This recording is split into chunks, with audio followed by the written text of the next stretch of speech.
Good evening. This is Eric Conti, Superintendent of Schools. I'm joined by Patrick Larkin, Assistant Superintendent.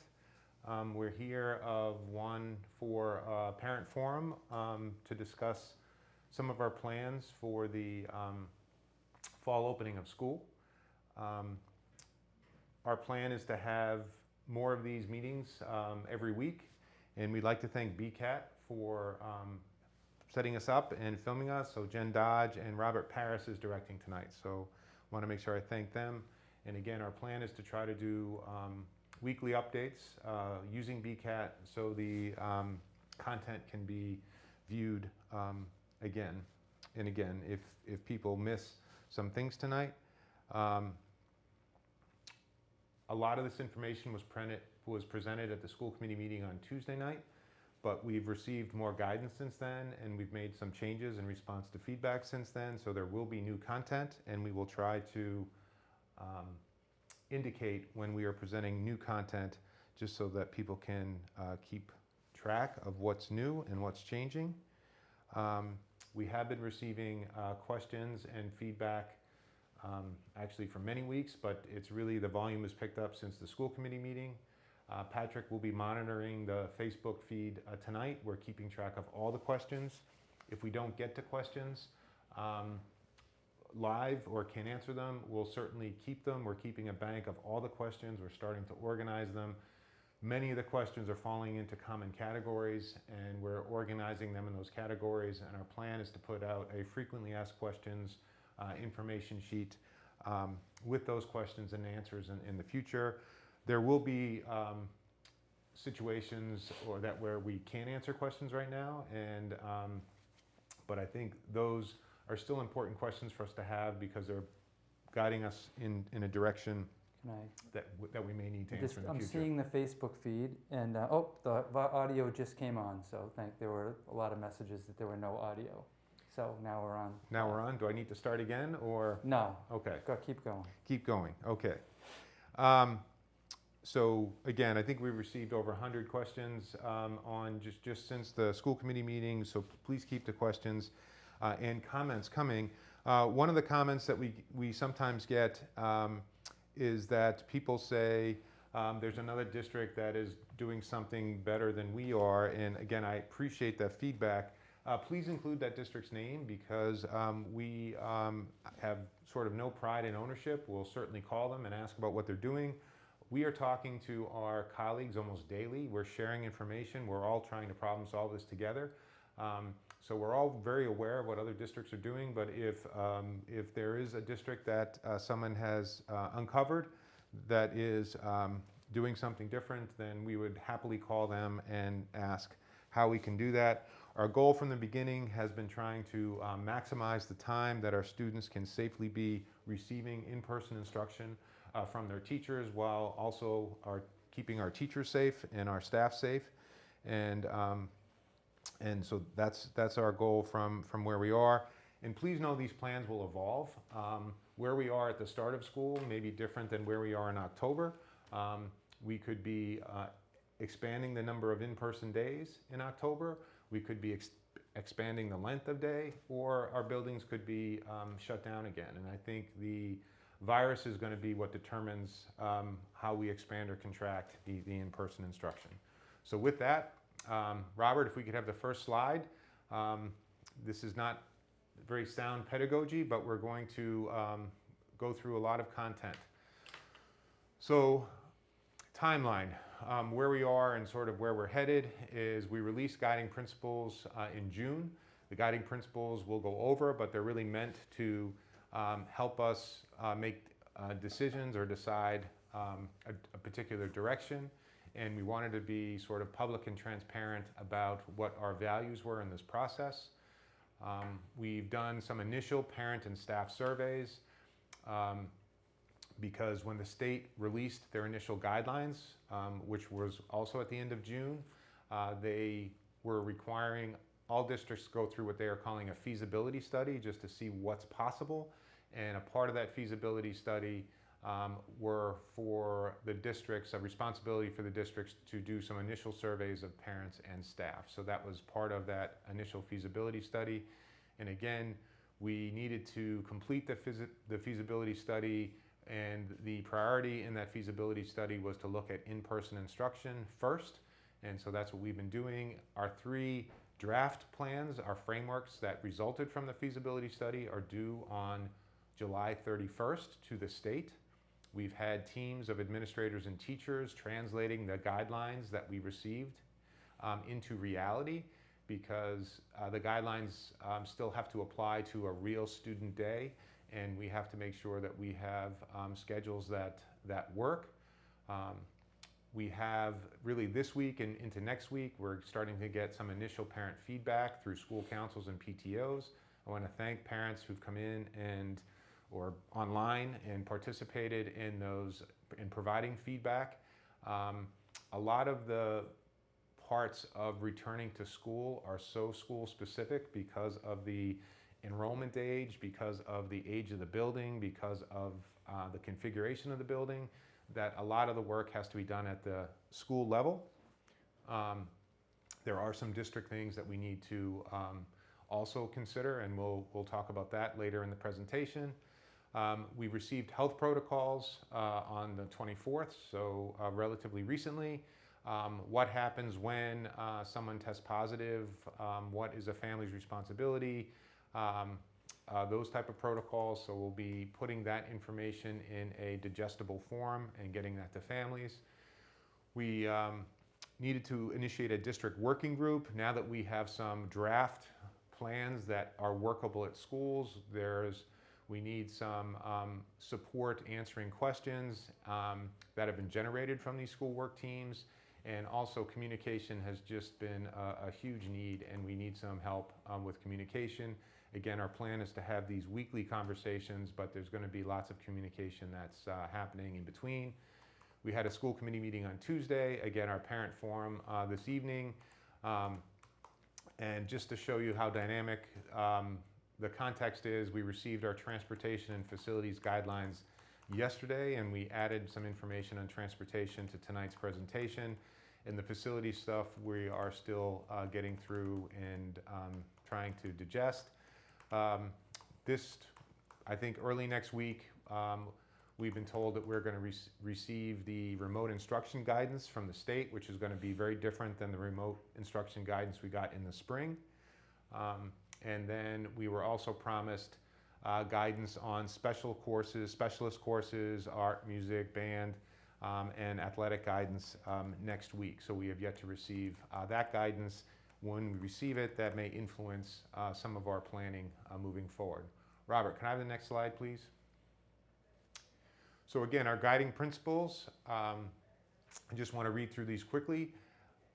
We didn't go through them at the school committee meeting, but I'm assuming we have a bit of a different audience, and this may be the first time you're experiencing them. And again, this is essentially a value statement where we're trying to frame our conversation and some of our design and decision making. So our opening plan should reflect safety recommendations by the Mass Department of Public Health for both students and staff. Social, emotional, and physical wellness of students and staff takes precedence over academics. The remote online learning, we know, cannot replicate students' experiences in their school communities with their teachers, administrators, peers, and support staff. It's very important to get students back in school. The more independent the learner, the lower the negative impact of remote learning. Students who require specialized supports to re-enter school will have a different re-entry to meet their needs. The district will prepare to seamlessly move between in-person instruction and remote instruction if the school buildings are closed again. We do have to prepare for a remote situation. Again, we're not even in flu season, but we need to prepare for that. Transportation will not be guaranteed as prior to the pandemic. Currently in Burlington, thanks to the very supportive community, we provide a bus seat for every student without any transportation fees if they want to take advantage of that. The transportation guidelines you see are going to force us to make some changes in that practice. Robert, next slide, please. Collaboration between grade levels and subject areas within and across schools will be prioritized for consistency and coherence. Consistency was feedback that we got from the spring that was occurring all the time. Special subject areas, art, music, physical education, library, and computer science will continue to be an important component of learning. There are some districts that are eliminating specials. We are not planning on doing so. Every opportunity will be made to have instruction happen outside. We have to consider our school properties as part of our school buildings, given that the spread of the virus or the potential spread outside, we are learning is much lower. We're committed to providing technology for all students that can be accessed at home and at school, and we'll expand our one-to-one learning program for home use. We're going to be talking about some teacher and community training that's going to be happening in August as part of this presentation. And typically we have only allowed our high school students to take their iPads back and forth. And our plan is to allow all 3,500 of our students take their devices back and forth from home. And again, some feedback we got, it's not just about having the technology at home or the screens at home. We have purchased 2 sets of consumables, for instance, math workbooks. So students will be able to have other home materials with them or even at home ahead of time in case the buildings need to close remotely. So we will have opportunities for elementary students to provide activities and learning that is not technology based. And student privacy, this actually came from, request came from a parent and we included it. Student privacy will be considered in all applications used for remote learning. So again, we are trying to incorporate as much feedback as we can. Robert, next slide, please. So our initial state guidance came out on June 25th, and the first step was a feasibility study. What is possible? Buildings have so many square feet, the classrooms have a certain design. How many kids can you actually fit in a school at one time? We are responsible for creating 3 reopening plans, in-person learning with new safety requirements. Again, that was our priority. A hybrid of in-person and remote learning. Is there a way we can bring some kids in, if not all kids? And then a full remote learning plan. So we are responsible for providing all 3. Again, to the state on July 31st. And again, I'm just going to keep stressing the state guidance was for us to focus on the feasibility to return to full in-person learning. That was our priority. Next slide, Robert. So to do our feasibility study, we had to look at a couple different things from the state process, operations, resources. We had to look at some instruction, social emotional learning, that's the SEL. We had to look at our various stakeholders, how we were going to communicate, but at the center of our feasibility study were the staff and student health and safety guidelines that the state provided us. That includes social distancing, mask wearing, and other things that we're going to be discussing later in the presentation. Robert, next slide, please. Before we get too much into details, I wanted to talk a little bit about risk because we can't possibly eliminate all risk. There is going to be some risk. The reason that Massachusetts can even consider sending students back to school is because as a state, they've done a great job managing risk and the transmission rates of the virus are low. There would be other states where I'm sure you've heard on the news where they wouldn't even consider having students return to school. So we are doing that. I think we just wanted to look at risk in 2 ways. Of course, we have to manage the risk of the virus, but we also wanted to point out that there's a risk associated with not sending kids back to school, and we're aware of that risk. So Robert, the next slide, please. So again, never mind the loss of learning, their social emotional impact of being isolated, lack of essential services, so speech, OT, PT. Parents need childcare, they need help making sure their children are someplace safe. We have some children who have some nutritional insecurity that we continue to need, where our responsibility is to continue to provide food for them. And then there's been studies that have shown that the instances of child abuse and other child threats have increased while kids have been out of school. So again, we are just looking at risk globally. We are certainly concerned about the spread of the virus, absolutely, but we're also very concerned about keeping kids out of school. Next slide, Robert, please. Classroom distancing. So since the initial guidance came out, we've been out measuring buildings to figure out how many square feet we have, if we eliminate some of the furniture, if we have a teacher desk, how many kids we can fit. We wanted to provide some examples because the state is allowing for a 3-foot distance, especially for younger children, elementary children, and they're recommending closer to a 6-foot distance for middle schoolers and high schoolers in terms of where we are. So honestly, and they gave us a tool to do some calculating. So we wanted to, we've been out measuring classrooms and taking pictures. Robert, the next slide. I'm not sure we changed. Did we? Yeah, we did. We did change these. So okay. So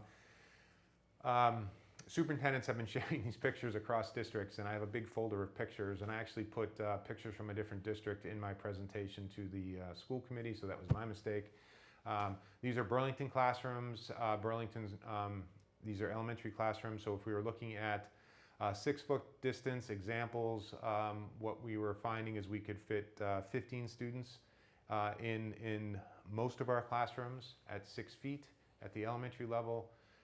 Next slide, Robert. At 5 feet for our classrooms, it looks like we could fit sort of between 20 and 22 students. And then next slide, Robert. At 3-foot distances, we could get 25 students in. We're very fortunate in Burlington. Again, our average class size at the elementary schools are roughly around 18. So we can't meet the 6-foot the 6-foot maximum recommendation.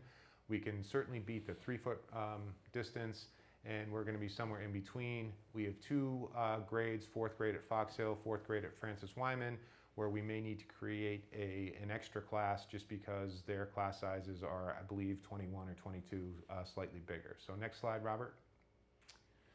So the results of our space analysis, again, I'm repeating myself, but we have enough physical space in our buildings to return some students to full in-person instruction, and I'll explain what full in-person is. There's a definition that the state has created for that. While also we're exceeding the 3-foot minimum physical distancing, again, at the elementary level. We cannot, however, I just want to make sure I'm clear, we do not have sufficient space to be able to return all students to school with 6 feet of physical distancing. So we cannot do that at the elementary level. We believe we're someplace close to 5 feet, but to safely say we're probably between 4 and 5 feet is the space that we can create. We could not meet even the minimum at the middle school and high school, and therefore we are being forced into a hybrid situation where we're dividing the student body in half. So if you could, next slide, Robert. So I'm going to let Patrick speak for a while because he did a lot of the analysis on the initial family surveys that we sent out and staff surveys. And again, we were required to do some initial surveying as part of the feasibility study from the state.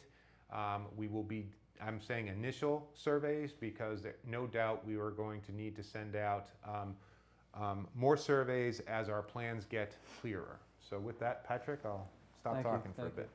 So again, these survey results are obviously a long way off from when we would start school in the fall, so we want to be clear on that. We're not looking at these numbers as concrete, but it gives us a little bit of an insight into what people are thinking today. So the first question for the family was, my preference today for the mode of schooling for my student in the fall is, and we had a little less than half that want to be back full 100% in person in the fall. And then we had pretty close to the same number, about 100 less, but close to 40%, who wanted some in-person days and some remote, so the hybrid situation, which we'll talk about more later. And then 17% as of now wanted full remote. So clearly, as we get closer to that comprehensive plan that's due later in August, we're going to need some concrete numbers from families as to what they're feeling for the start of school in the fall. And we've gotten questions about, am I going to be locked into that?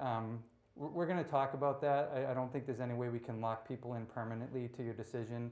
Obviously, one thing, if you start to get nervous about having your student in school and you want to take them out of school, there's no way we can say you have to have your kid come to school. So And the other thing that's come up on the surveys too, we're responsible for full remote of our students who choose not to come, or the families that choose not to have their students come to school. So again, there's some logistics that we need to sort out there, but just to be clear, we're responsible to provide instruction, and again, not the kind of instruction we had in the spring with the choice boards, but some concrete scheduled instruction, and again, we're working on those logistics. So the next slide, Robert. If schools reopen 100%, again, trying to get a handle on who wanted to send their students to school, and again, the numbers. So would you send your child to school at all, whether it's full 100% or hybrid? It was about 84% or 83.5% said yes. And again, we're close to that same percentage that said no. I think it was around 17 on the previous slide, and here it's 16.5. So like I said, a good number, and I think we can all predict if there's any type of spike between now and when we decide to reopen school, that number would rise significantly. Next slide, Robert. If school needs to reopen in a hybrid manner, and we don't have all students coming to school each day, what's your preference? Alternating days or alternating weeks? Again, we're going to continue to flesh this out. I think we have two schools of thought on this. I think what you're going to see in a couple of the plans that are coming in some of the slides that are coming up are that we're going to have a couple days with one group of students, and then a middle day where it would be some cleaning and we'd have remote instruction, and then a couple days with the second group of students. I did see somebody say in one of the questions, wouldn't it be great to have 2 weeks on for a group and 2 weeks off because of the incubation of the virus? I really don't think we would go in that direction, just because we would not want to have students not be in school physically for that length of time. So again, we asked families, for your scheduling purposes, better alternating days or alternating weeks. And it seems like the alternating days is the preference at this point. But again, we'll continue to flesh that out. Next slide, Robert. If your child takes the bus, will you be sending your child on the bus? Again, we'll have in the slides that are coming up kind of a picture of what the busing looks like, what that seating chart would look like. But again, the initial answers, you can see about 27% said they would send their child on a bus, 43% said no, and then a good number are up in the air. So we're going to have to do, again, ask for some more concrete commitments on decisions from families as we get into August. All right, so and just to say, because people have asked as well, we're getting probably had between 1,600 and 1,700 respondents. Yep. So again, a good number of was our response to the survey. Robert, next slide. So this is new information from the school committee, because we just received our transportation guidelines. So in this information, you'll see that what they're showing, and there's a picture, that's the next slide, that I think demonstrates this even further.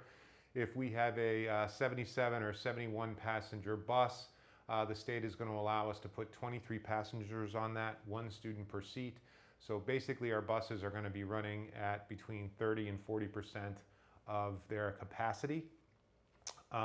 They will allow siblings to sit together, so we can probably bump that up a little bit, but let's say we even get to 50%.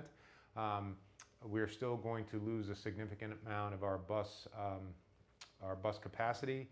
And also remember, this is calculated on, I think, 2 students per seat, and our elementary runs typically have 3 students per seat. So we even have a lower capacity at the elementary level. So that there were many parents not wanting to put their kids in the bus might actually help us transport more kids who need the buses. But we'll talk about that. Again, we just got this information last night about 9 o'clock at night, but it looks like our buses are going to run. I had a couple other statistics for people. A normal morning run for us in the district, we usually transport, we just pulled a report, about 2,365 students ride the buses in the morning. That's in 3 tiers, so 3 different runs. Under the guidance, we can handle about 378 students per run. So we'll be, again, probably a little bit under 50% of our capacity in terms of our ability to transport students.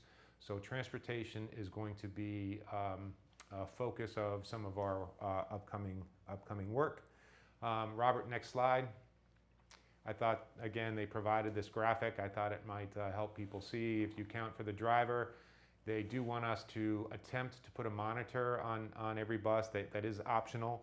So we don't currently provide monitors, but they're suggesting that we put one. And then they want students to stagger and be one per seat. They also want the students to have the same seat all the time, so the student seats will be assigned for all kids on the bus, and that's for contact tracing purposes. So again, we have a lot more work to do with transportation. We just received the guidelines last night, and that's going to be one of the areas of focus for our district work group. So we'll talk more about that later in the presentation. Robert, next slide. Patrick, you want to jump in for the... Sure. Again, we have the initial staff survey results. Again, obviously nobody's being held to any responses at this point when we're so far away from the start of school, and these aren't tied to any individual names or schools, just a broad question at this point. So staff thinking about returning to school in the fall. I'm eager and ready to get back to school. Again, 13%. Nervous, but ready for school to open, 36.7%. Very hesitant about returning to school and unsure about how they feel about September, 40%. And I don't want to return to school in the fall is 10%, just under 10%. Again, to be clear, every educator in Burlington wants to be back with students in their classrooms. But again, there's a lot of logistics here, concerns about health and safety, and again, we have a lot more digging to do and questions to respond to. So again, we will have very concrete numbers, again, as we get to later August on this. Our overall response rate was about 300, and again, I believe as we get more specific with our planning, as we involve teachers in that planning, which we have done, I think that there'll be more confidence, and that we can, we're obviously going to have to survey staff again. And at some point in our future surveys, both with families and with staff, we're going to have to be very specific in terms of, because we're responsible for the education of a child, so you're going to have to tell us whether you are, again, sending your individual child or children to school or keeping them home. We're going to have to know that by name. And again, with our staff, we're going to have to actually identify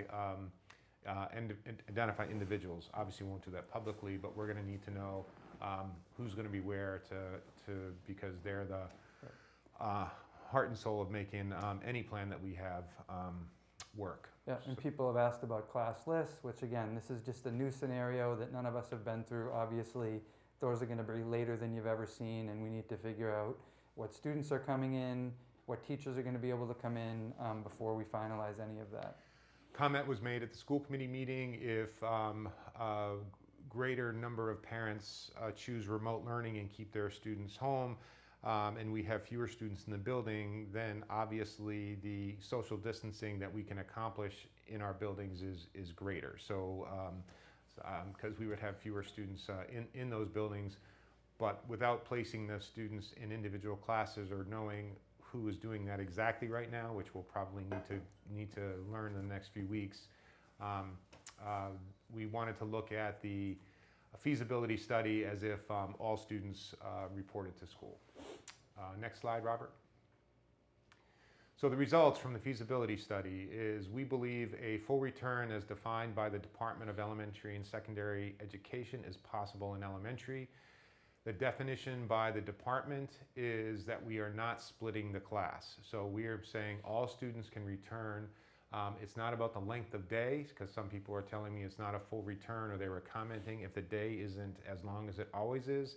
Again, I'm using the state definition that we're not having a cohort A and a cohort B. We're not sending certain kids to school certain days and other kids other days. What we are saying is the elementary students, it's possible, again, not at 6 feet, but probably between 4 and 5, to get all students 5 days a week back into the elementary school for a partial day.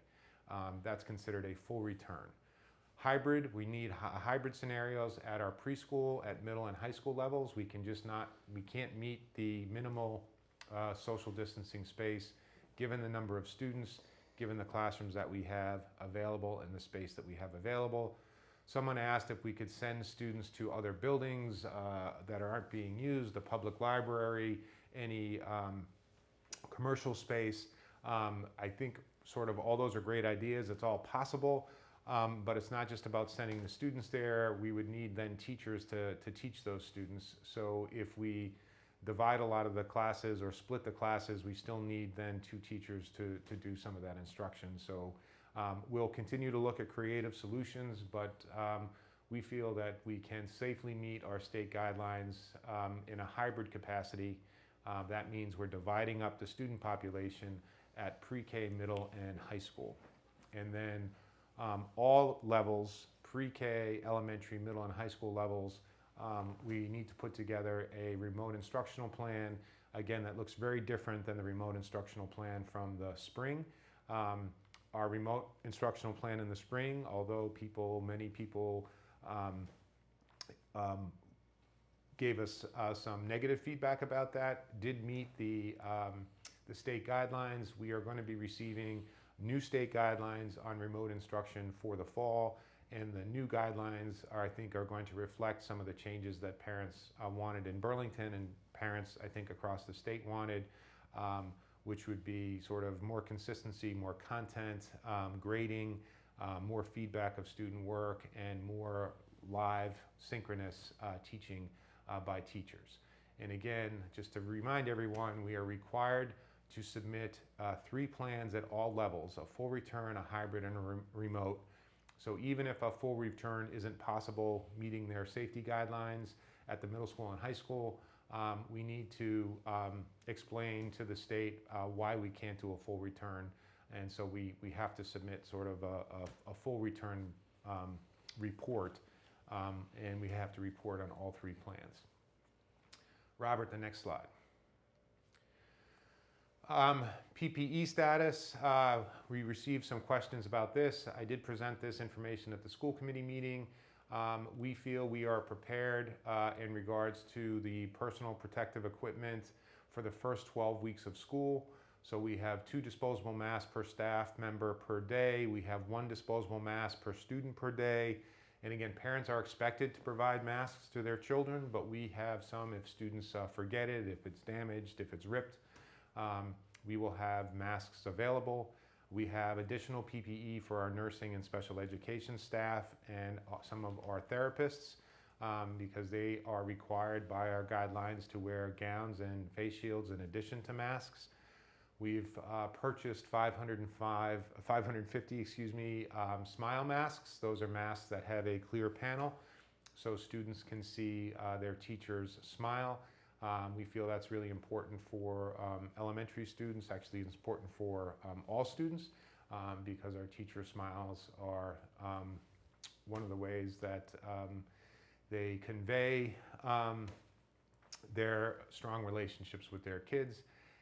We also need some, just for some technical reasons, especially for students learning language and learning how to read. Watching someone speak is a critical part of that instruction. So I just want to say we are prepared, and what I mean by prepared, we are in possession of all of these things which meet the state guidelines for the first 12 weeks of school. So we're not waiting for delivery. There are some places who are waiting for delivery, and we have this on site.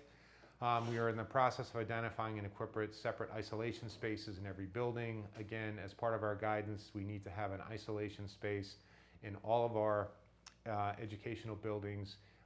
If there's a student who presents with any sort of COVID or a staff member who presents with any sort of COVID related symptom, they need to be placed in this isolation space and they need to be kept separate from everyone else, and then we need to get them out of the building and they need to be tested as soon as possible, and that's part of our protocol. So we do have spaces identified and we are in the process of equipping those spaces. Next slide, Robert, please.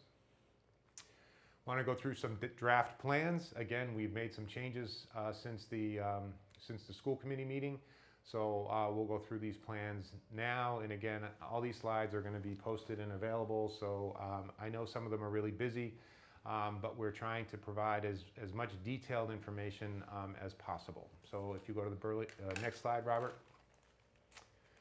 So the Burlington Early Childhood Center, the feasibility study result was a hybrid and remote are the two plans that we need to prepare, spend most of our time on.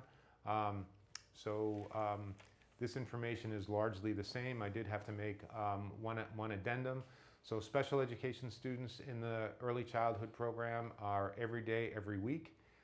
General education students, because those are integrated classes in terms of their inclusionary classes. So there are neighborhood kids with our students who require our services. They are going to be every other week, and the tuition for those students is still to be determined. And then students, this is the addendum, students in sub-separate classrooms will have a remote component every day. So that's the Early Childhood Center. I know that Deb Clark, the director of the Early Childhood Center, is communicating directly with her families and her staff. So you'll get more specific information if you're associated with the Early Childhood Center directly from Deb Clark, directly from the program. Next slide, please.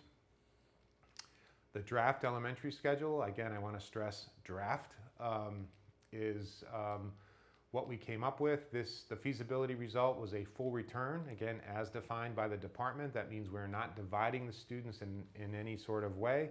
We have room for all students to fully return. We set around 4 to 5 feet of social distancing in most of our classes. We may need to add classes in the 4th grade sections of schools that I mentioned before. So we're talking about a full return, and of course we need to prepare a remote plan because we'll have some families who choose remote, and also in the instance that our buildings are closed down. So all students 5 days per week, roughly in-person instruction, again 8 to 12 roughly. We're talking about a literacy block, a math block, and a special. There was some confusion. I think I didn't do a very good job at the school committee meeting. Parents were asking, would students just have to sit there for 3 or 4 hours? And the answer is no. We are planning on a special every day: music, PE, art, library, and tech. So the students will get an in-person special and appropriate movement during the block of time that they're in school. Students home for lunch, we'll talk a little bit more about that. We would like to send the students home for lunch. Managing and supervising the students, that is such a high-risk time with students having their masks off and needing to eat, making sure they have enough space and really enough staff to monitor the kids was problematic. I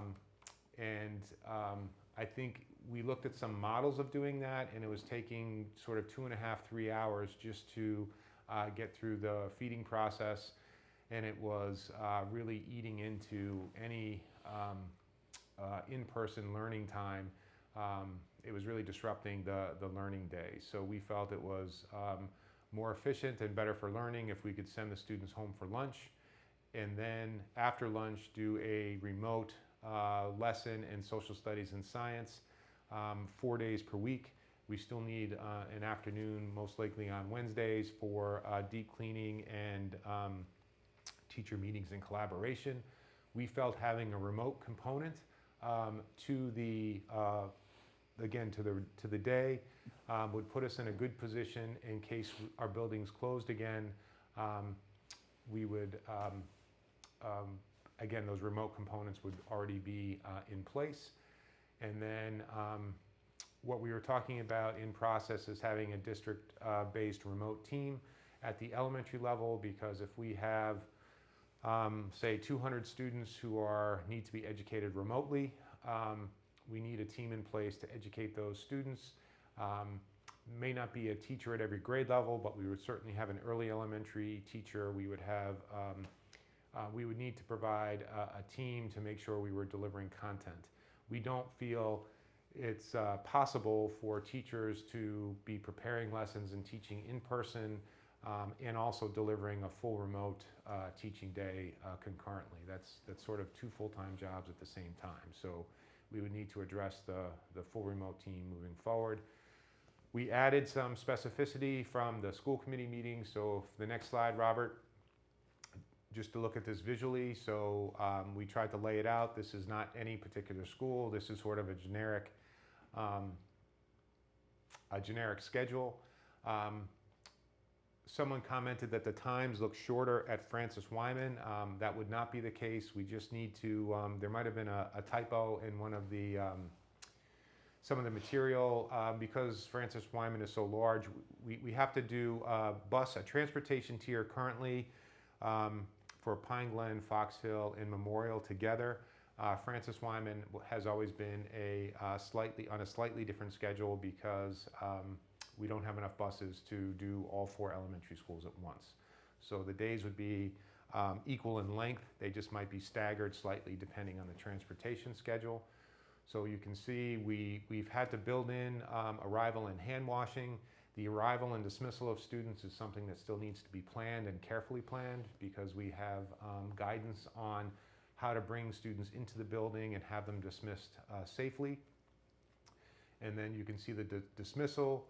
We have to provide teachers preparation time. And so a part of the sending the students home for lunch would be for us to provide teachers with their lunch and preparation time that we're required to do. And then the remote science social studies lesson 4 afternoons a week.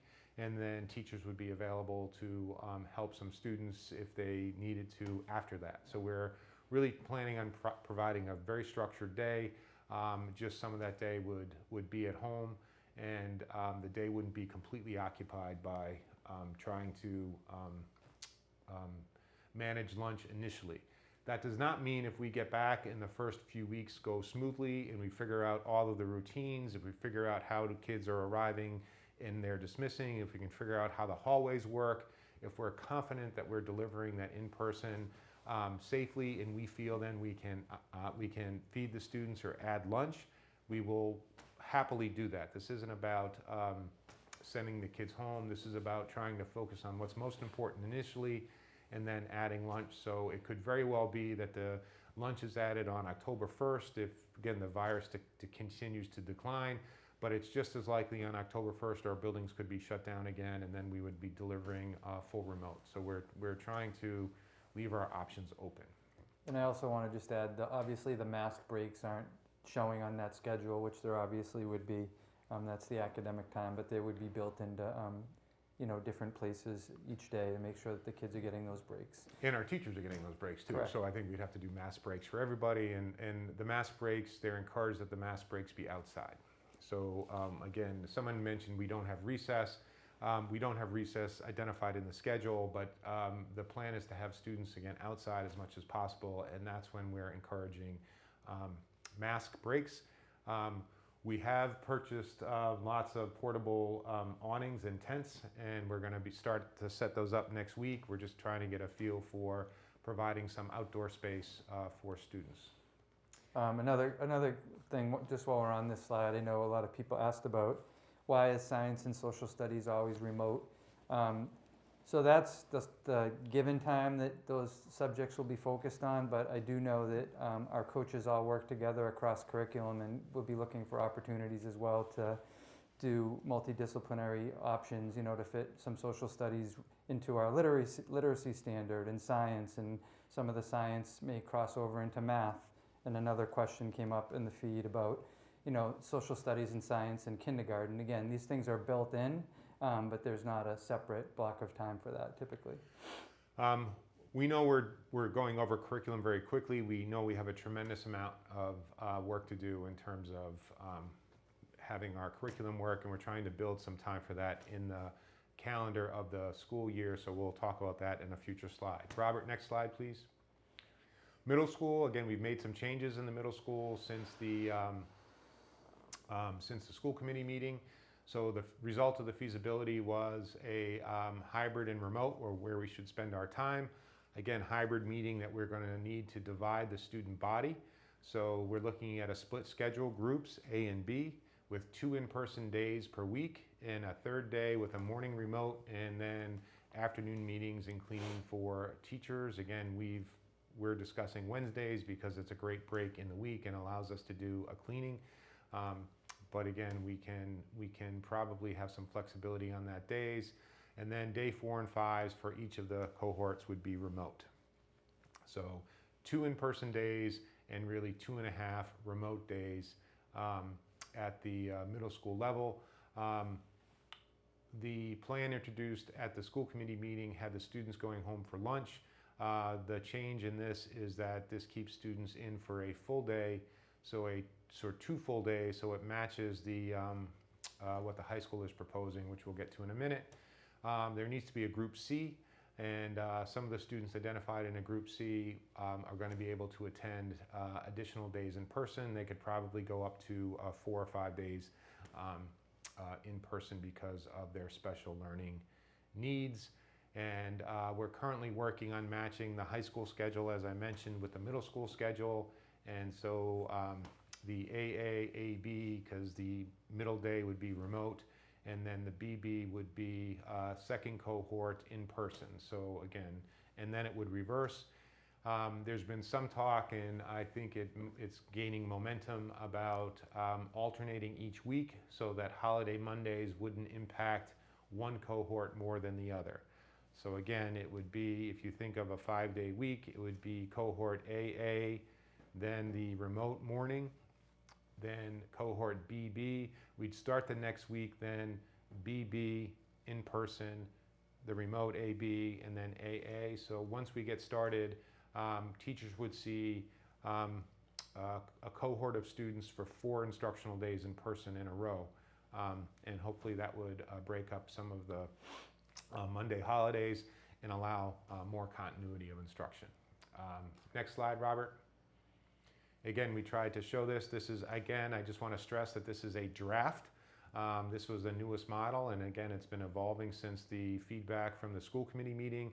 This does keep students in for a 2 full days, including lunch, and matches is a better match to the what we're expecting from high school, from the high school schedule as well. So that'll be available. There's going to be some changes in this as well because it's still evolving, but I wanted to provide students and parents with some structure to look at. Robert, next slide. High school, so the result of the feasibility study, again, hybrid and remote. We couldn't fit all the students in at once and provide the safe social distancing space. So again, a split schedule, groups A and B. It should look very similar to the middle school. 2 full in-person days with lunch at school.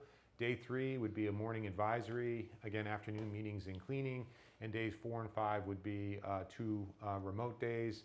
And we're thinking about doing the same sort of AA, BB, and the same sort of rhythm.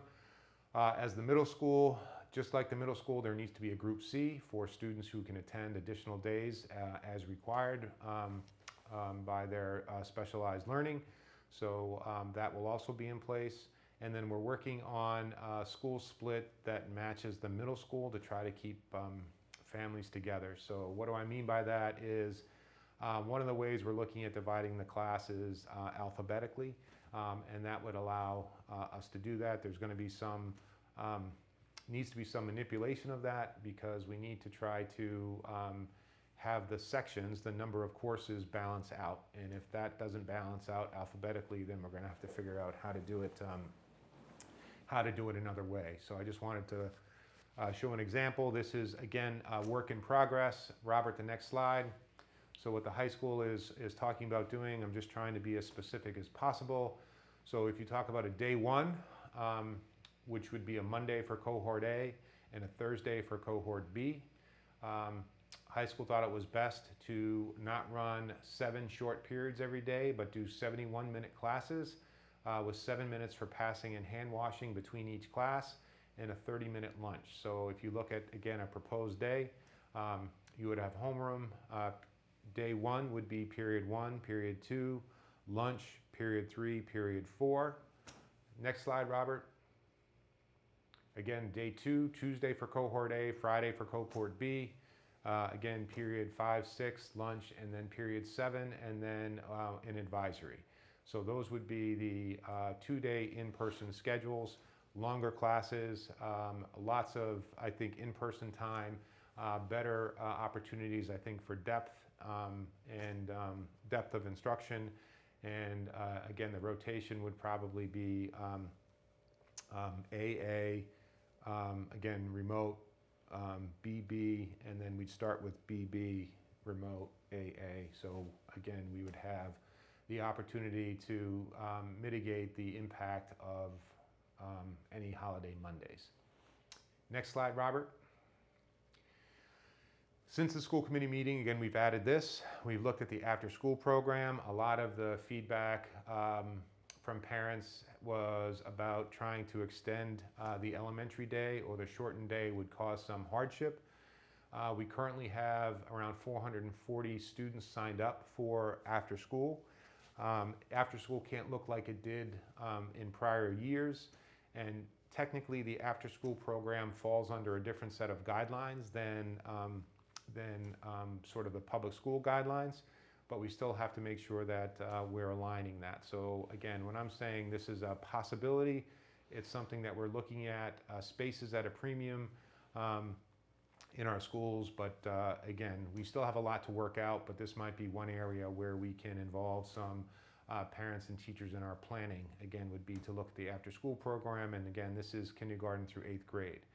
So children are going to have to remain at their home school. I think our current program buses students from Fox Hill and Memorial to either Pine Glen or Francis Wyman for kindergarten, for instance, is we can't mix kids, so children will have to remain at their school. So Fox Hill students participating in the after-school program will stay at Fox Hill timeline. We're going to need to provide outdoor structures for lunch and activities because, again, the students would be going home for lunch. If there's an after-school program, they would need to be monitored for lunch by the after-school staff, and hopefully most of those lunches would be able to be eaten outside, and most of the activities will be outside. If the after-school program can monitor lunch, why can't we have teachers monitor lunch? Again, I understand that question. Is remember, teachers need planning time and they need to eat lunch themselves. So by having the after-school program monitor the lunch, we can still provide bag lunches for those students who need it, or they can take a lunch in with them, and we can have the after-school program staff monitor the lunch, separate the kids, and hopefully have the kids eating outside whenever possible. We have a remote science and social studies lesson after lunch. So again, part of the after-school program would be to support the students in their remote social studies and science lesson. One of the challenges of the student groups, we need to match the classroom groups. And what I mean by that is if there's a 3rd grade student in a particular teacher's classroom and he's with that classroom all day, if there are 2 or 3 other students in that class who are also in the after-school program, we're going to have to keep them together as a cohort. So we may need additional after-school program staff. We can't just divide up the kids across programs, because if we needed to contact trace, or if we needed to isolate a classroom or keep a certain group of students out, if we mixed all the kids after school, that would impact many more classes during the day, because the kids would be with a different group. So if you were in Mr. Larkin's 3rd grade class, you're going to have to stay with Mr. Larkin's 3rd grade class after school. And we're talking about the program ending at 4 o'clock because it would be starting earlier. So trying to provide some afternoon coverage for families. Again, it's still in a planning stage, but we know there's a high demand for after-school care, especially with a shortened day. So we've heard that. We're trying to provide a solution for that with the after-school program. Robert, next slide.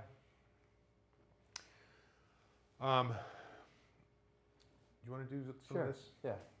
So again, this is just based on a lot of the feedback that we got at the end of the year when we ended our spring remote learning.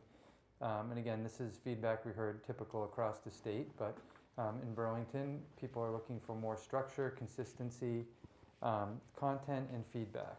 So we're really hoping that these schedules that we're talking about would transfer to full remote if we had to do that. All one-to-one iPads, as Dr. Conti mentioned earlier in the program here, will be available for home use. And there's going to be more state guidance on what the state's expecting for remote learning in the coming week. And we will need a remote teaching team, clearly. We're talking about remote learning. I know the folks at home are saying, you know, is my child going to get a different experience in remote learning? 100%. The experience in school under these circumstances is going to be different. It's not going to be the same when you walk through an elementary classroom. You see how the desks are set up already from those pictures. So it's going to be different.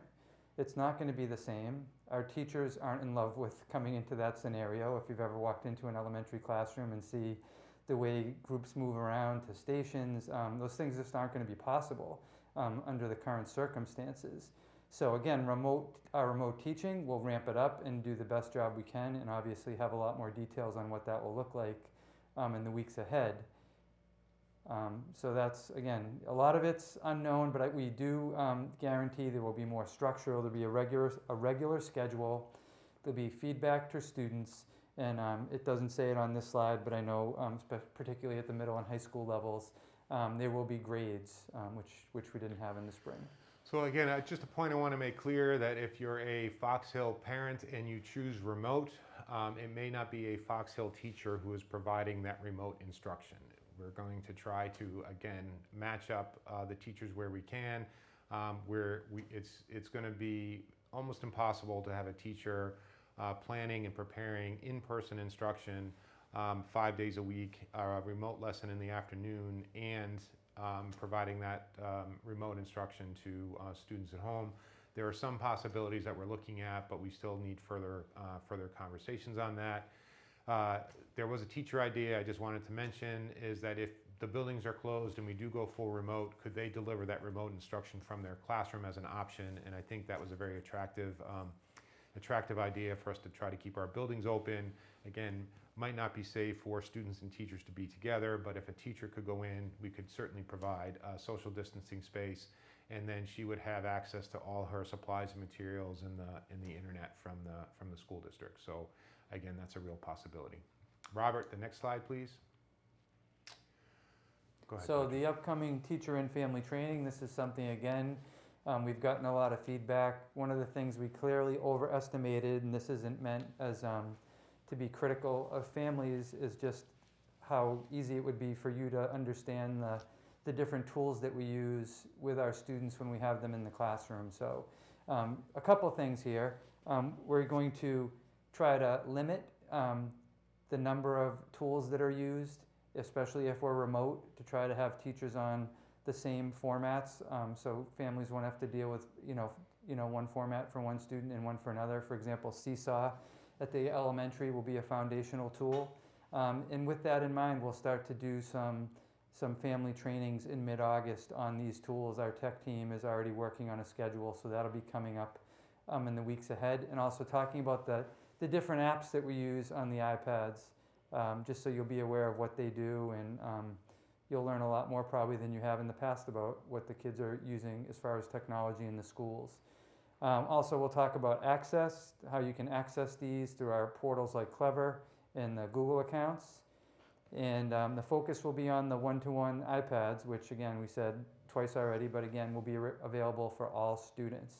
Another thing just to mention, we'll also be highlighting privacy for both staff and students. Again, not that our teachers don't know about privacy, but we do know, for instance, one example of a concern was the Seesaw app with the use with the elementary students. And we were trying to share work back and forth so students could see their classmates' work and comment, and just to create kind of a sharing community among students. But there were a couple of different situations that were raised as concerned in regards to privacy. So that's not going to be an option, but teachers will have the opportunity to share student work on Seesaw, but it won't be wide open where students can see everybody else's work. So that's just one example. And we're also making sure that all of the tools that we use follow some privacy guidelines, and we're not violating any laws in regards to what type of information from our students that would be passed along to a third party. So we're part of a group across the state that makes sure that these companies are meeting certain privacy restrictions before we are allowed to access them in Burlington Public Schools. So we'll be reviewing that with staff as well.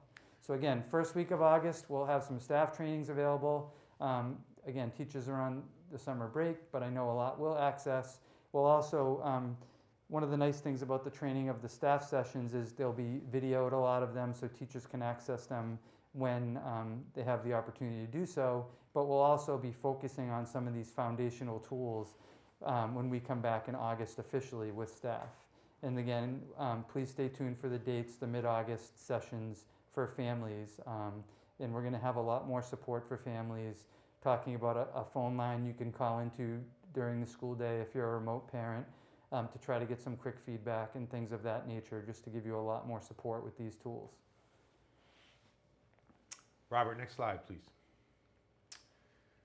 I wanted to go through a proposed opening calendar. Again, this is not new information. This was presented at the school committee meeting. So prior to the pandemic, our first reporting day for teachers was Tuesday, August 25th. So that has not changed. We are asking teachers to report on Tuesday, August 25th. The first day for Burlington teachers is always, or has recently been, a setup day.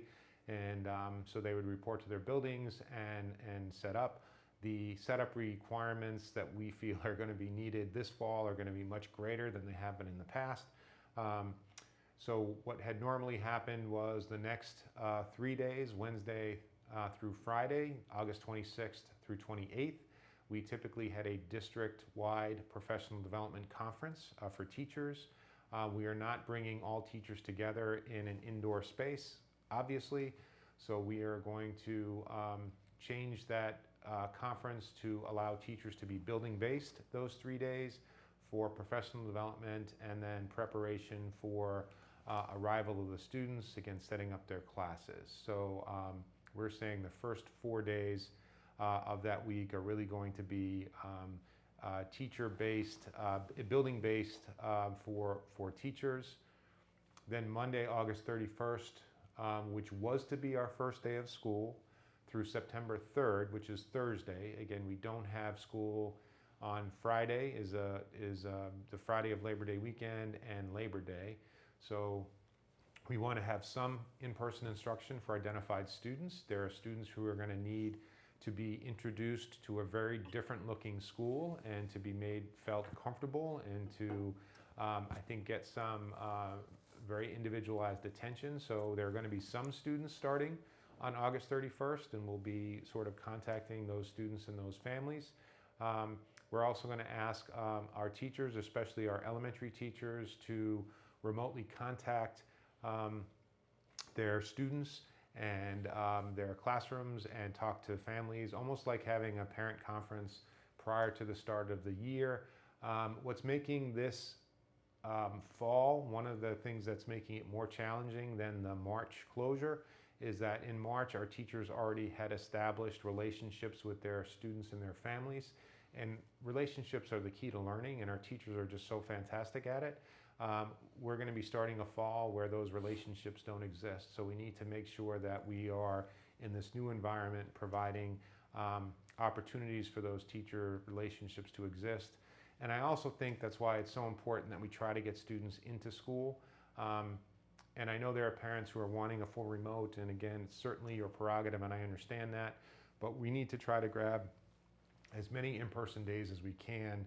So if in fact we are shut down, or prior to flu season, if we are shut down, teachers would have that face-to-face interaction, that relationship that they can build on. I think it'll just make our remote instruction, if we have to go full remote, that much stronger. And again, our teachers are very talented at that. So Monday, August 31st through Thursday, September 3rd. So we'll have another 4 days for teachers to be building based. Again, some instruction happening for certain students, but additional time for teachers to set up. There's a tremendous amount of training that the state is asking us to provide to teachers in terms of recognizing COVID symptoms in students.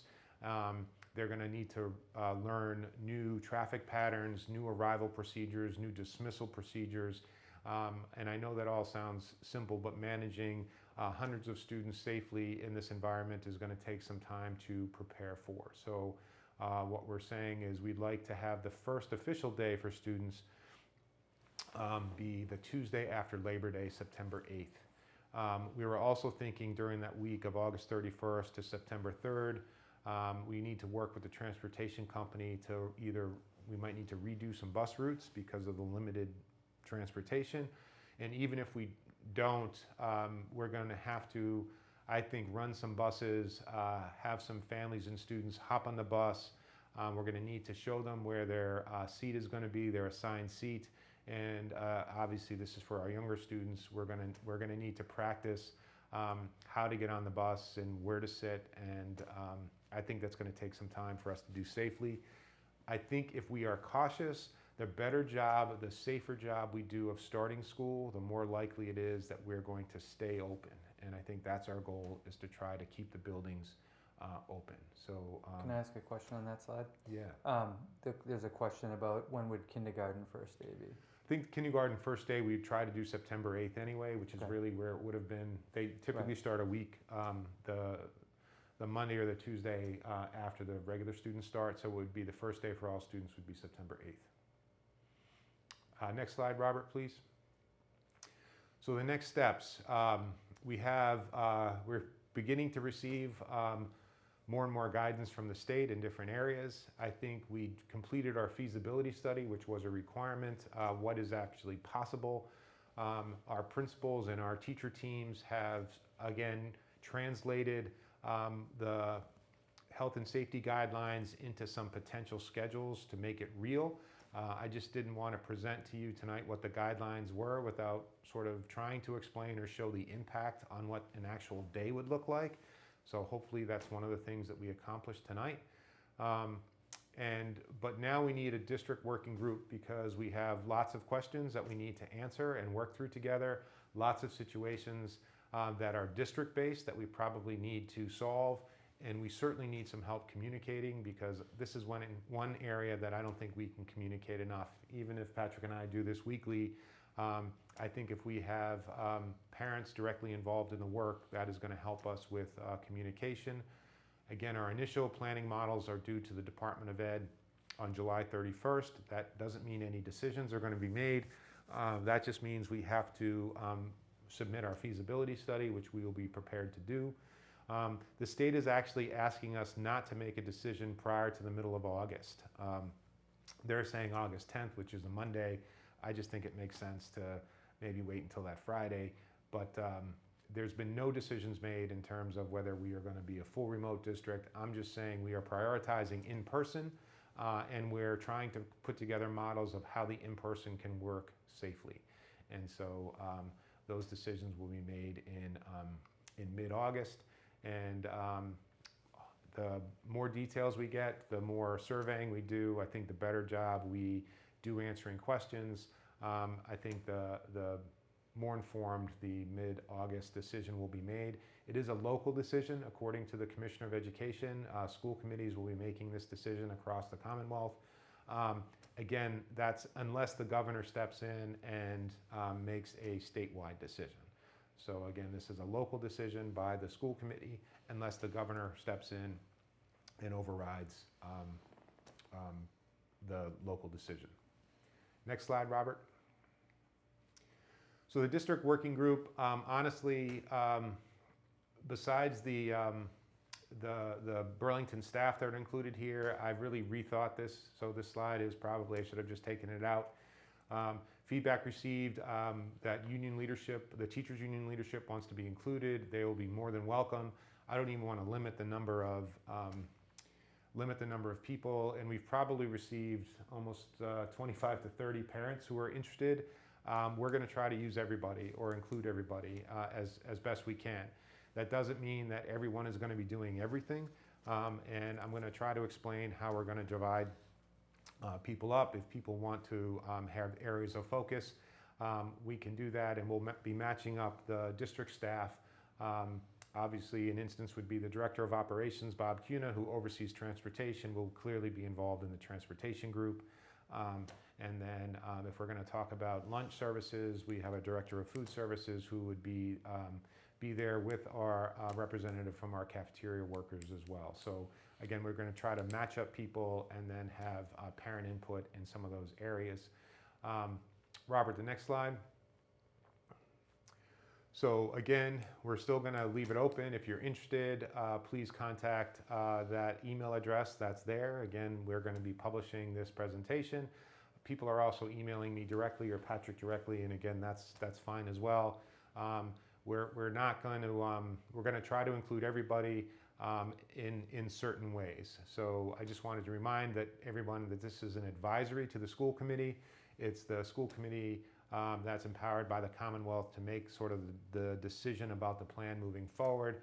If someone is going to be frustrated because the district working group is not the deciding group, then you probably shouldn't be part of the advisory. We're just going to be problem solving and making a recommendation to the school committee for a decision around the middle part of August.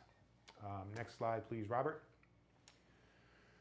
The Parabola Project, I just wanted to again restate, this is information from the school committee meeting. Is for the last probably 5 or 6 weeks, I've been working with a group called the Parabola Project.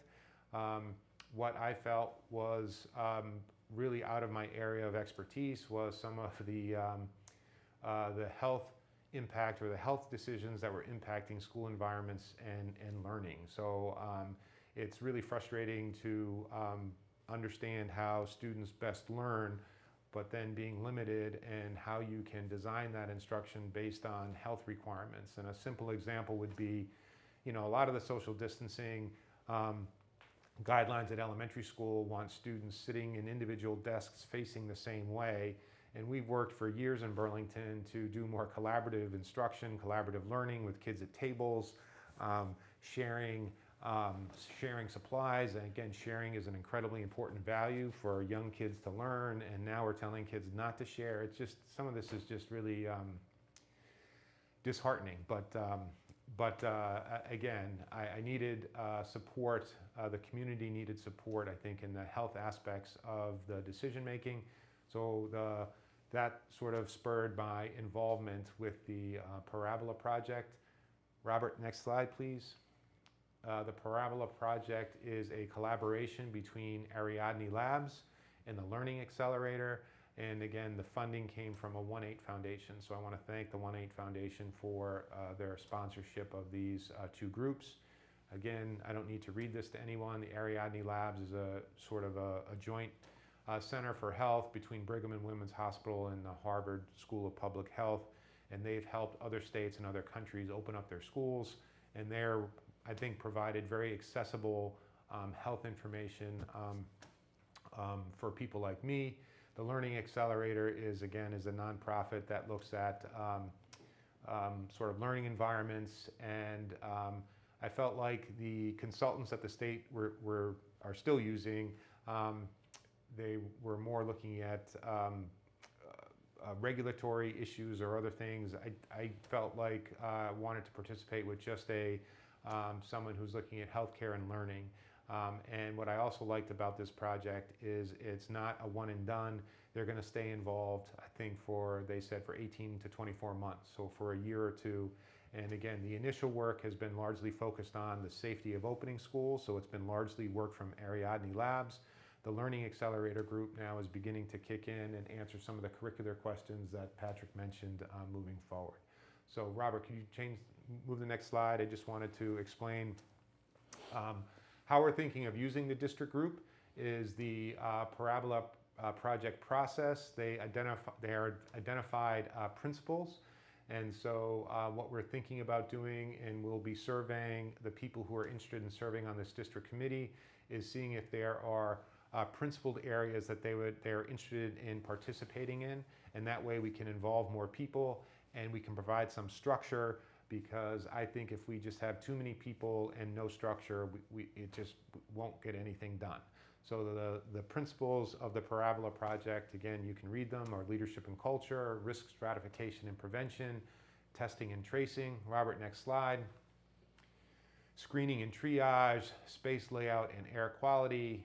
Principle 6, cohorting and scheduling. Next slide, Robert. Masks and PPE.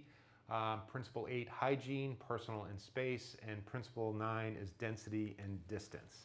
So again, these are largely, you can see the influence of Ariadne here. There's not a teaching and learning principle, but I'm sure the teaching and learning principle will evolve as we can create safe spaces for kids to return to. I wanted to show you how the process breaks these down. Again, I think structure is going to be important as we have more people involved. Robert, next slide, please. So I just took Principle 5 as an example, space layout and air quality. So they break Principle 5 down into different areas: prioritize ventilation, filtration, supplemental air cleaning, identifying and vetting additional space, and de-densifying hallways and bathrooms. Again, I don't have any particular expertise in HVAC systems or ventilation, but this Ariadne group is providing this information and research in a very accessible way. So then I just wanted to show you it even gets further defined from there. So Robert, next slide. Again, I know this is hard to read, but if you look at the 5.3, which is the de-densifying hallways and other spaces, so they have some key recommendations for this subgroup to consider. Again, making hallways one way, use arrows on the floor. If hallways cannot be made entirely one way, create lanes. So I think they're making some strong suggestions. That's on the left-hand side of their process. On the right-hand side of the page, they have tools and starting points for us to use. They have research that they have provided. Why are we doing this? They also are, they've done research to give us examples from other states. So there's a Kentucky model here that they thought was very useful. And they also have examples from other countries for those who have open, and they have some considerations and questions. If you look at the very top, they say the level of implementation is obviously the school level. So this might be work that a school-based team is going to do, looking at how to de-densify. I'm not even sure that's a word. It's a word I've learned now. Their hallways, and you can imagine, especially at the high school, moving sort of 500 high school students around in a way that is safe is going to take some work and some coordination. And I think these tools will help us have those conversations and create those plans. So again, if you're someone who's interested in participating, you might be participating in this type of area. If that's something that you'd like to do. I think it's just going to organize our conversations and allow us to have safer planning. I wanted to give you a district example. Robert, the next slide. This is from their Principle 7, clear and aligned message about masks. Again, in the feedback we've even received over the last 2 or 3 days, there are some parents who don't think we should follow the state guideline, which is kindergarten and first grade students shouldn't be mandated to wear masks, only grade 2 and up. Again, this group that I'm working with really is encouraging all students to wear masks and all staff, and they provide, again, research based behind their decision.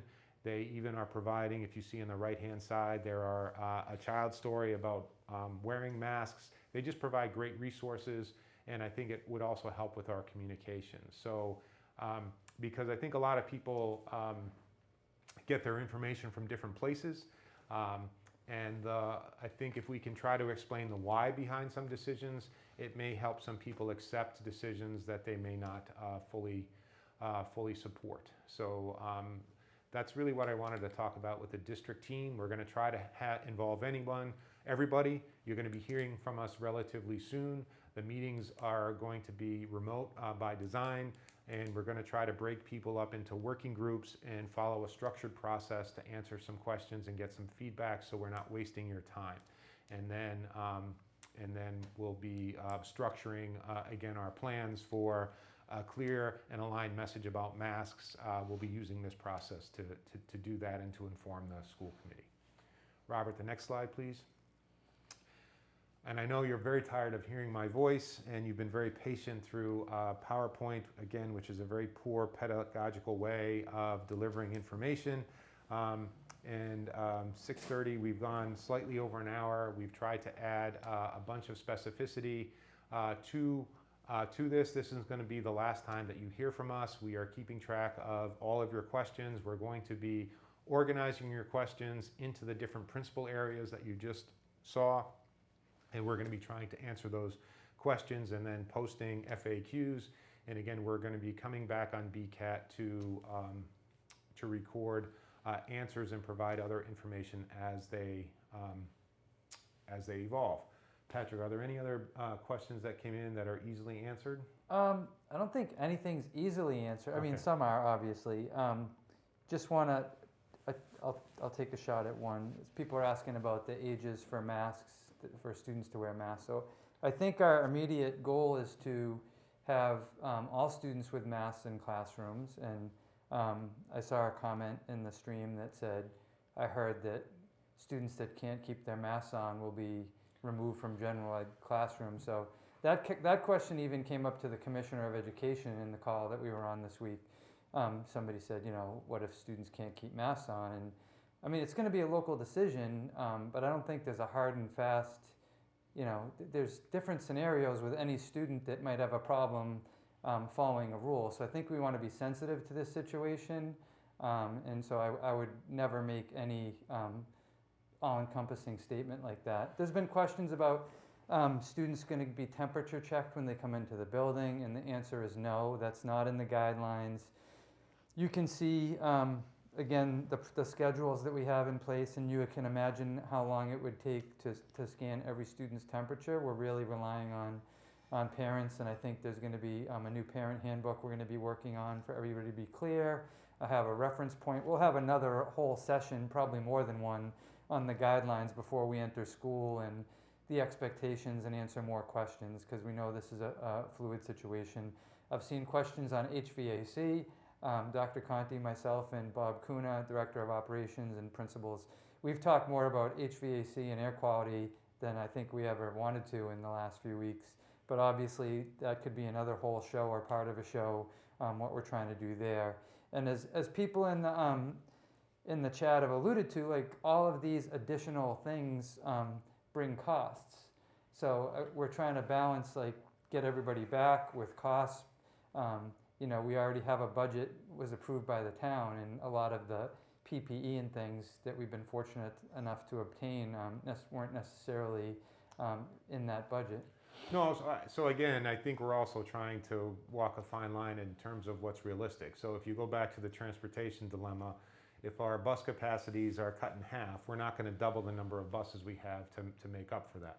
But one of the things we are looking at is working with the Burlington Police to identify safe walking routes and safe biking routes to school. So maybe in working in partnership, more students can get themselves to school, and we can offload some of the pressure on the buses. So I think those are the type of solutions that we're looking for. There may be, again, some additional costs associated with certain things. Maybe we can reallocate. I think is always our first priority, is to reallocate within the budget that we have. And if we bump into situations where that's not possible, I think then we would make sure that we go to the town and we can explain for a good reason why. We obviously don't have enough time to upgrade or change all of our HVAC systems in our older schools. But I do think we need to dedicate, because of the number of questions, one of these BCAT sessions for someone who has an expertise in HVAC. Bob Kuna and maybe another resource just discussing HVAC in our schools and what that means. And as Patrick said, I think we need to have one of these evenings dedicated to the health protocols for families. The state is asking families to do a lot of the initial screening of their children before sending them to school, having children practice wearing masks, making sure you don't send your child to school if they have any sort of fever. I think it's over 100 degrees or something, and we'll provide all those details to parents when they come in. That kids get fevers isn't anything new, but you can imagine the complexity in a building with an isolation room. If a child presents with a fever, is it strep throat? Is it COVID? In Massachusetts now, when a child gets tested for strep, my understanding is they test for COVID at the same time. But there's obviously a lot of complexities. The more precisely we can follow our protocols, the better chance it is that we can keep our schools open and kids attending. And I think that's one of the things we keep going back to. Another question was about the after-school program on Wednesdays, if that's a remote day with teacher collaboration time. I don't know the answer. Do you know if we would run the after-school programs on the Wednesdays? Because I know sometimes those programs do run when classes aren't held in a normal school year. We can try, certainly if that's a Wednesday. I think that's a great question, and as I said, we're still in the process of looking at the feasibility of an after-school program, and we know that coverage is needed, so that's something that we'll look at. I think if we have the space and we can do it, especially when the weather's better in the fall, I think would be a time for us to really try to take advantage of that, so I think we're going to try to do that. So there's a question about cleaning protocols, will staff and custodians be trained, and that's 100%. I know the custodians have already had some trainings, those will continue, and that's again one of the reasons why we're delaying the start of school to where we are, because teachers typically have a lot of mandated trainings they have to go through, and in this year with all the protocols for COVID, which we want to make sure everybody's clear on before we have students in the building, we're going to need probably double the time that we normally would have for training. So definitely all staff in the building will be trained on the guidelines, which continue to change on a daily basis. We've seen that even just with our Summer Central program. Some guidelines that we wrote for Summer Central, and some things have changed even since we opened. So again, there's a lot here. We're going to publish an FAQ document. We planned on going till 8. It's 4 minutes of. Please continue to email the back to school. There's a form that I posted. I'll repost that form when I post the slideshow from this evening, and we're going to create a FAQ document kind of broken down in the topics that Dr. Conti outlined through the Parabola project. We'll be reaching out to everyone who expressed an interest and those who will subsequently express an interest of participating on a district steering committee.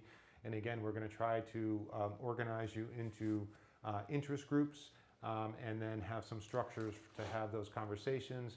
We're going to try to have those meetings limited in time in the evenings. So again, I think so that you can feel that your time is productive and purposeful, and then we would be informing the decisions that need to be made, on the school level, and then obviously on the district level, moving forward. So we're open to, again, any suggestions, and we are doing our best to try to maximize the in-person time that your children can spend with our talented teachers and in our great schools, and we are working hard to make that a reality. So again, thank you for your patience as the situation evolves. Yeah, thank you. I think there are over 200 people on the Facebook feed, and I'm sure there's more watching live. And if you hear something that doesn't add up, reach out to your school principal, reach out to one of us, and we're happy to respond to those questions. So thanks again. Thank you.